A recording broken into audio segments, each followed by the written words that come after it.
Sir in case America తన ఉనికిని కాపాడుకోవడానికి చూస్తే కనుక ఇరాన్ పాకిస్తాన్ కొంత భూభాగాన్ని మొత్తాన్ని గ్రేటర్ బలూచిస్తాన్గా ఏర్పాటు చేయడానికి కనుక మొగ్గు చూపితే అది కేవలం ఇరాన్ సమస్యగా మిగిలిపోతుందంటారా? ఒకవేళ ఈ పరిణామం వల్ల పాక్తో ఏమైనా అమెరికా రిలేషన్స్ కాస్త దెబ్బతినేటువంటి అవకాశం కూడా ఉంటుందంటారా? ఇప్పుడు ఏ చిన్న దేశం అయినా దెబ్బతిని చేసేది ఏం లేదు. కాకపోతే కాకపోతే రిలేషన్ చెడిపోవచ్చు, కానీ పాకిస్తాన్ బెలూచిస్తాన్ వదులుకోదు. ఎందుకంటే బెలూచిస్తాన్లో valuable minerals, rare earth materials ఉన్నాయి. మీకు ఇచ్చిన డిఫెన్స్ ఎక్స్పెండిచర్ కింద, కాస్ట్ కింద మాకు బెలూచిస్తాను ఆ వనరులు ఇవ్వాలని చెప్పేసి ఇదివరకే ఓపెన్గా అడిగాడు ట్రంప్. కాబట్టి ఖచ్చితంగా అట్లా వనరులు ఉన్నటువంటి ప్రాంతాన్ని, వెనకబడ్డ ప్రాంతమే అయినగా మినరల్స్ ఉన్నాయి కాబట్టి అటువంటి ప్రాంతాన్ని పాకిస్తాన్ ఒప్పుకుంటుందని అనుకోను నేను. పాకిస్తాన్ కదా అలా ఒప్పుకుంటే ప్రజల తిరుగుబాటు వస్తుంది పాకిస్తాన్లో. కాబట్టి బెలూచిస్తాన్ అనేటువంటి ఒక నేషన్ క్రియేట్ చేద్దామని చూసినా అది వ్యతిరేకిస్తుంది. కాబట్టి అన్ని రాజ్యాలను తనను రెసిస్ట్ చేసి ఏ రాజ్యం అయినా చేల్చటం అనేది అమెరికా నీతి. ఓడించడం, చేల్చటం. వాళ్ళ మీద బ్రిటిష్ ఎట్టయితే వలస దేశాలకు స్వాతంత్రం ఇస్తూ విభజించుకుంటూ పోయిందో అట్లనే ఇవాళ ఉన్నటువంటి పరిస్థితి అమెరికా అదే పని చేస్తూ ఉంది. కాబట్టి బెలూచిస్తాన్ నేషన్ అనేటువంటిది చేస్తే అటు ఇటు బెలూచులు ఉన్నటువంటి ప్రాంతాన్ని వేరు చేస్తామంటే ఇరాన్ వ్యతిరేకిస్తుంది, పాకిస్తాన్లో ఉన్నటువంటి ప్రావిన్స్ని చీలుస్తామంటే పాకిస్తాన్ వ్యతిరేకిస్తుంది. కాబట్టి అది అమెరికాకు నష్టమే. కాబట్టి ఆ సాహసం చేస్తుంది అనుకో. తర్వాత ఇరాక్ కుర్దులు ప్రత్యేక ప్రాంతాలు ఉన్నారు ఇప్పుడు. కాబట్టి ఎట్లాగూ వాళ్ళకు ఉన్నది కాబట్టి ఇప్పుడు ఏదో కొద్దిమంది 10% ఉన్నటువంటి కుర్దులు, బోర్డర్లో ఉన్నటువంటి కుర్దుల్ని వేరే దేశంగా విభజిస్తుందని నేను అనుకోను. కానీ పరిమితంగా ఆ IRGC మీద దాడులకు ఇప్పటికే కుర్దులకు ఈ గెరిలా ధర శిక్షణ ఇచ్చున్నారు గతంలోనే. కాబట్టి కుర్దులని ఆ విధంగా ఉపయోగించుకోవటానికి, తర్వాత బెలూచీలు కూడా పాకిస్తాన్ అధికారిక పార్టీకి వ్యతిరేకంగా స్ట్రగుల్ చేస్తూ శిక్షణ పొందున్నారు. ఈ రెండు గ్రూపులను కూడా ఈ రాబోయే స్ట్రగుల్లో గెరిల్లాస్గా వాడుకునే యుద్ధం తెలిసిన వారుగా వాడుకునేటువంటి అవకాశం ఉంది. ఆ మేరకైతే ముందు ప్రయత్నం చేయొచ్చు. ఈ పక్కమో ఖర్గ్ ద్వీపము, ఇటు హార్మోజ్ జలసంధిని చుట్టుముట్టడానికి చాలా ప్రయత్నాలు చేస్తోంది. ఇప్పటికే సైనిక శక్తిని కూడా అక్కడికి పంపిస్తోంది అనేటువంటి వార్తలు వస్తున్నాయి. నిజంగా సార్ అమెరికా ఇరాన్ని గెలిచేందుకు తన సైనిక శక్తిని అక్కడికి పంపిస్తుందంటారా? పంపిస్తే గెలవగలుగుతుందా? రెండు రకాలు.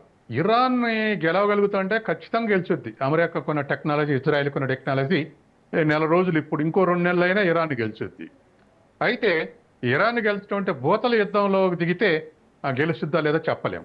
ఎందుకంటే అలిసిపోయి సైనికుల పరంగా ఎక్కువ నష్టం జరిగింది అనుకోండి, ఆఫ్ఘనిస్తాన్ లెక్క, వియత్నాం లెక్క, అట్లా రెసిస్ట్ అయితే వెనక్కు తగ్గే అవకాశం ఉంది.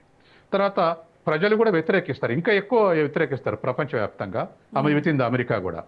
కాబట్టి రెండోది, ఈ ఇరాన్ ఆయిల్ వనరుల్ని ధ్వంసం చేస్తే అది అసలు ప్రపంచంలోనే ఒక డిసడ్వాంటేజ్ కాబోతుంది అనేది ఒక వార్త. అంటే ఆయిల్ ప్రొడక్షన్లో నేను ఇంతకుముందే చెప్పాక మీరు 12% రిజర్వ్స్ ఉన్నాయి ఇరాన్లో. అంటే ఆ 12% రిజర్వ్స్లో 90% ఈ రెండు ఇట్లే ఉన్నది. ఒకటేమో ఫ్లో అవటానికి, అంటే ఎక్స్పోర్ట్ చేయడానికి, మరొకటేమో ప్రొడ్యూస్ చేయడానికి ఒక కార్గ్ మీద. కాబట్టి ఇటువంటి దాన్ని వనరుల్ని ధ్వంసం చేసి అట్లా కాకుండా ఆక్రమించుకొని వాళ్ళ చేతుల్లో ఆయిల్ ఉంచుకునేందుకు ప్రయత్నం చేస్తుంది.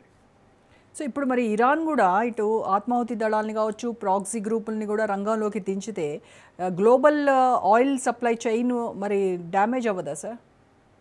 ఖచ్చితంగా ఈ యుద్ధం స్టార్ట్ అయితే, భూతల యుద్ధం కనుక స్టార్ట్ అయితే ఖచ్చితంగా ఇంకా ఎక్కువ చుట్టూనటువంటి గల్ఫ్ దేశాల మీద ఇరాన్ అటాక్ చేస్తుంది.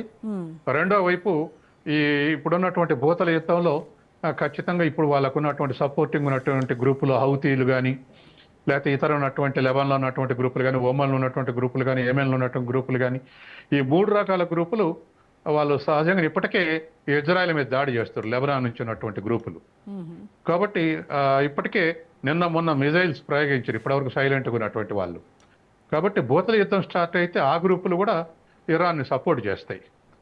అందుకని అది దీర్ఘకాలిక సమయం తీసుకుంటే ఆయిల్ సంక్షోభం మరింత పెరిగేటువంటి అవకాశం ఉంది. ఇప్పుడు భూతల యుద్ధం కనుక స్టార్ట్ అయితే ఆ యుద్ధంలో కుర్దులు ఎలాంటి స్ట్రాటజిక్ రోల్ ప్లే చేస్తారంటారు? వాళ్ళు కుర్దులు శిక్షణ ఇవ్వబడి ఉన్నారు గెరిల్లా యుద్ధానికి ఇరాక్లో. ఓ. కాబట్టి ఖచ్చితంగా వాళ్ళు ఉపయోగపడతారు అమెరికాకు. అది ఏ మేరకు ఇప్పుడు దరిదాపు 10 లక్షల సైన్యం అంటున్నారు ఇరాన్తో ఉన్నది. 10 లక్షల 5 లక్షల ఏదైనా ఐఆర్జీ స్ట్రెంత్ ముందర సొంతంగా నిలబడటం కష్టం. కానీ అమెరికా ఇజ్రాయెల్ దాడులు చేసుకుంటూ వాళ్ళని ఉపయోగించుకొని ప్రాణం పోతేనేం కుర్దుల్ది, టెక్నాలజీ అయితేనే అమెరికాది. ఆ పద్ధతిలో వ్యూహాత్మకంగా అమెరికా సైనికుల ప్రాణ నష్టం తగ్గించుకొని కుర్దులు ముందు పెట్టుకొని వీళ్ళే చంపుకునేటువంటి వ్యూహం అమలు జరిపే అవకాశం ఉంది. ఇప్పుడు ఇరాన్లో ఈ ప్రభుత్వాన్ని కంట్రోల్ చేసేటువంటి మతాధిపత్యం తగ్గించాలి అని కుర్దులు చేస్తున్న డిమాండ్ ఇప్పుడు తాజా యుద్ధంతో ఏమైనా అది నెరవేరే ఛాన్స్ ఉంటుందంటారా? అంటే ఇది ఒక మార్పు. ఇరాన్ 1953లో అమెరికా డెమోక్రటిక్ ఎన్నికైనటువంటి ప్రభుత్వాన్ని కూలదోసి షా తీసుకొచ్చింది. అమెరికన్ ఏజెంట్ షా వచ్చినప్పుడే మతతత్వం పెరిగింది. మళ్ళీ దాంట్లో ఇంకా రెవల్యూషనరీగా ఉన్నటువంటి అంటే ఇంకా సంప్రదాయాలకు కట్టుబడినటువంటి ఖొమేని షాను పదవిచ్యుతిని చేశాడు. ఆయన దేశం వదిలి పారిపోయాడు. అది దరిదాపు 1979లో జరిగింది. 53లో ఎన్నికైన ప్రభుత్వాన్ని కూలదోసి షాను తీసుకొచ్చింది అమెరికా. షాను కూలదోసి ఖొమేని వచ్చాడు. కాబట్టి ఇటువంటి మార్పులలో సహజంగానే ఇవాళ ఈ మన అమెరికా ఇటువంటి మార్పులకు లోన్ చేస్తూ చేతులు ఉంచుకునేందుకు పాలకుల్ని మార్చడం, చేతుల్లో ఉంచుకోవటం, ప్రజలు ఎక్కువ మంది సపోర్ట్ చేస్తారంటే దాన్ని సపోర్ట్ చేయటం, ఉన్నటువంటి పాలకుని దించేయటం, ఇటువంటి పనులు చేసుకుంటూ వస్తుంది. దరిదాపు ఇవాళ ఇంపీరియలిజం అనే పదానికి ఈ తరం చూడటానికి అమెరికా కళ్ళకు అవుపడుతుంది. గతంలో ఎక్కడ పుస్తకాల్లో చదవటం లేకపోతే ఇంకోటి చూడటం అంటే ఏందని అడగటం అట్లా కాదు. ఇప్పుడు కళ్ళతోటి తాత్విక సైద్ధాంతికం కాదు, సైద్ధాంతికంగా చదవటం కాదు, ఊహించుకోవటం కాదు, ప్రత్యక్షంగా కళ్ళకు అవుపడుతుంది ఈ తరానికి అమెరికన్ ఇంపీరియలిజం అంటే. అట్లా అప్పుడు 1945లో బ్రిటిష్ ఇంపీరియలిజం అంటే ఏమిటో ఆనాటి తరం చూసినట్టుగా ఈనాటి తరం అమెరికన్ ఇంపీరియలిజం అనేటువంటిది కళ్ళతోటి చూస్తున్నారు. అంటే చీలికలు తీసుకురావటం, దేశాలను అణిచేయటం, మార్కెట్లను కొలగట్టడం, వనరులను స్వాధీనం చేసుకోవటం, డైరెక్ట్గా ప్రజల్ని చంపేయటం, ఈ రకమైనటువంటి లక్షణాలు బహుశా ఇంపీరియలిజం అని చెప్పిన నాడు ఉన్నటువంటి స్థితి కన్నా ఇంకా ఓపెన్గా ఇవాళ మనకు అవుపడతా ఉంది.